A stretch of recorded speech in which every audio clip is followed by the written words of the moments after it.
जीवती तहसील के दुर्गम भाग में मौजूद शंकर लोधी गुफा आज दुर्लक्षित अवस्था में दिखाई दे रही है। इस गुफा के संदर्भ में और जानकारी जानने हेतु नजर डालते हैं इस खबर पर।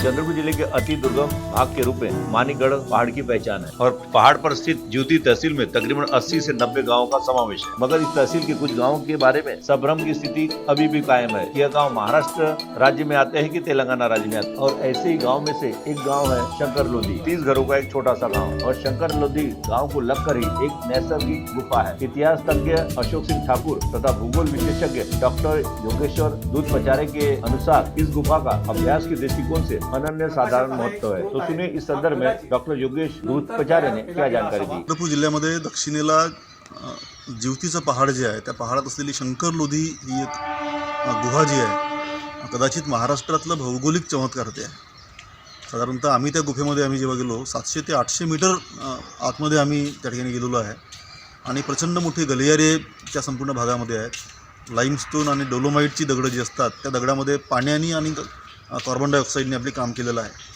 आणि त्यामुळे कदाचित महाराष्ट्रातील सगळ्यात लांब ही गुहा जी आहे ही गुहा निर्माण झालेली आहे।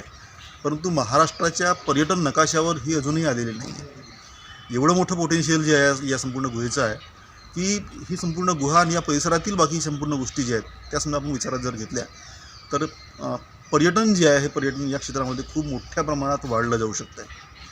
अतिशय सुंदर स्टॅलेक्टाईट आणि स्टॅलेगमाइट जे आहेत जे चमत्कार असतो खरं तर आपल्याला म्हणता येईल। मला युरोपातील काही देशांची नावं सांगावीशी वाटतात। युगोस्लाविया असेल, झेकोस्लोवाकिया असेल, या सगळ्या भागामध्ये निव्वळ या गुहांच्या आधारावर टुरिझम जे आहे विकसित झालेलं आहे।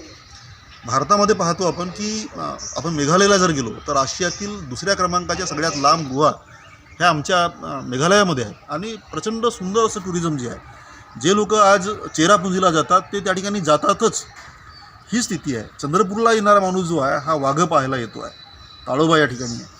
पण या लोकांना या ठिकाणचे असलेले इतर ऑप्शन्स जे आहेत ते समजा आपण जर दिले तर मला असं वाटते की या गुहेचा विकास जो आहे हा नक्कीच होऊ शकेल आहे। आणि महाराष्ट्र शासनाला विनंती करावीशी वाटते। मी याच्या अगोदरही सांगितलं आहे सरकारांना की खोज नावाची आपण प्रतियोगिता घेतली होती त्यावेळेस पण सांगितलं की प्रचंड मोठं पोटेन्शियल जे आहे या भागातल्या या संपूर्ण जिओग्राफिकल फिनॉमिनाचं आमच्याकडे आहे त्याचा आपण समजा वापर जर केला तर टुरिझमला, रोजगाराला, लोक गावात जे खाली आहेत त्यांना हाताला रोजगार मिळेल नक्की अपन कर सकते हैं। वहीं इस गुफा का कुछ पर्यटकों ने दौरा किया और उन्होंने इस संदर्भ में अपने अनुभव बताए। तो सुनिए उन्होंने इस संदर्भ में क्या कहा स्वयं उन्हीं की जुबानी।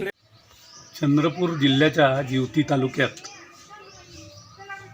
शंकर लोधी गुफा म्हणून एक गुफा आहे। ही नैसर्गिक गुफा आहे आणि ही निसर्गतः लाखो वर्षात निर्माण झाली आहे असं त्या विषयाचे अभ्यासक म्हणतात। आम्ही त्या गुफेला नोव्हेंबर महिन्यात भेट दिली आणि त्याचं एकंदर पाहणी केल्यावर आम्हाला असं वाटलं की हे अत्यंत दुर्लक्षित अशी हा नैसर्गिक ठेवा आहे। याचं कारण असं की आम्हाला ते शोधण्याकरता बऱ्याच जणांना माहिती विचारायला लागली, त्याच्यात काय आहे, अमका आहे, ढमका आहे, या सगळ्या गोष्टी माहीत करायला आम्हाला बराच त्रास केला।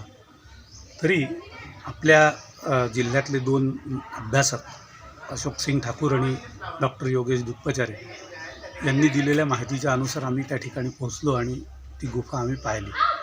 अशाच तऱ्हेची ती गुफा जी आहे त्या गुफेमध्ये फार आतमध्ये आम्हाला जाता नाही आलं कारण या काळामध्ये तिथे पाणी असतं आतमध्ये। ते पाणी नसताना उन्हाळ्यात बऱ्याच आत जाता येतं। काही लोक गेले आहेत त्यांच्याकडून बरेच माहिती वगैरे मिळाली आणि ती गुफा जी आहे अशा गुफेमध्ये म्हणजे जो लाईमस्टोन असतो तो लाईमस्टोनच्या पाण्याशी रिॲक्शन झाल्यामुळे त्याला असे लवणस्तंभ बनतात छताला आणि खाली। त्याला स्टॅलेगमाइट आणि स्टॅलेक्टाईट असे इंग्रजी नावं आहेत। या प्रकारचे हे लवणस्तंभ त्या ठिकाणी अभ्यासकांच्या दृष्टीने फार महत्त्वाचा तो स्पॉट आहे। पण सरकारच्या अत्यंत दुर्लक्षामुळे त्याची परिस्थिती अशी आहे की जे 12 गावं म्हटल्या जातात किंवा वादात आहेत, ते तेलंगणाचा भाग आहे की महाराष्ट्राचा भाग आहे याचा वाद आहे। त्याच्यामुळे त्याच्याकडे ना तेलंगणा सरकार काही लक्ष देत आहे ना महाराष्ट्र सरकार काही लक्ष देत आहे। ह्याच तऱ्हेच्या गुफा छत्तीसगडमध्ये ज्या आहेत त्याचं फार व्यवस्थित त्यांनी व्यवस्थापन केलेलं आहे. त्या ठिकाणी त्यांनी रेलिंग्स केलेले आहे आतमध्ये उतरायला. तिथे गाईड आहे आणि ती सगळी माहिती त्या ठिकाणी मिळते. तशी इथे काही माहिती मिळत नाही. शंकर लोधी जे कोरपण्यापासून 35 ते 40 किलोमीटर दूर आहे. तिथे एक अंडरग्राऊंड गुफा आहे. ते एक्सप्लोअर करायला खूप मजा आली मला यावेळेस आम्हाला. प्लस तिथे जर एक्स्ट्रा ॲडव्हेंचर करायचं असेल तर ट्रेक करू शकते. प्लस एक क्लाइम्बिंग गुफा पण आहे तिथे पुढे. आणि तिचे जे गुफा आहे त्या नॅचरली इनबिल्ट आहे. म्हणजे ते मॅनमेड शक्यच नाही आहे असं काही करायला. प्लस रस्ते खूप छोटे आहे. म्हणजे कार जाऊ शकते, बट तुम्हाला ॲडव्हेंचर म्हणून तुम्ही तिथे ट्रेक करू शकता. म्हणजे भरपूर काही आहे तिथे.